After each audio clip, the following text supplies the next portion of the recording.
On September 2, 2024, the trial of Dominique Pellicot and 50 of his accomplices began in Avignon, France. The country was stunned. What made this trial even more shocking was Giselle's decision to testify, publicly. She waived her anonymity, she faced the media, and she sat in the courtroom surrounded by strangers who had violated her most sacred trust. She insisted that the case be made public. Shame, she said, must change sides. In court, prosecutors laid out the horror. Dominique had drugged his wife 2 to 3 times a week. He raped her himself and invited dozens of men to do the same, all while recording it and saving the footage for his own gratification.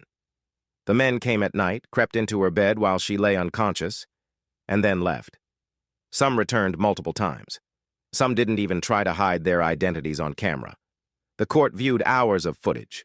One after another, police officers and prosecutors watched the same woman, limp, silent, unknowing, being violated by man after man.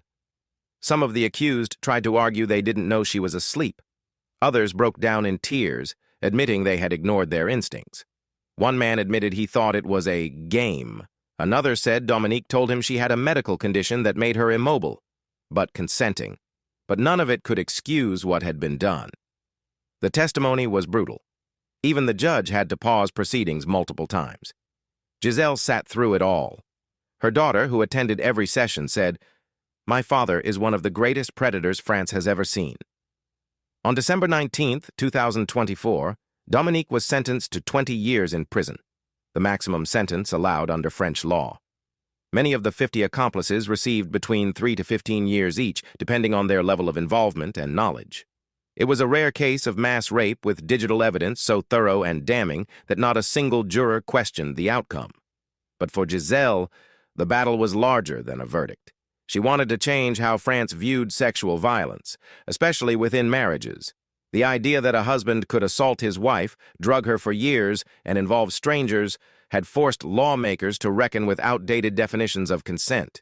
For the first time in years, French legislators began actively debating reforms to criminalize spousal drugging and to toughen sentences for sexual violence involving incapacitation.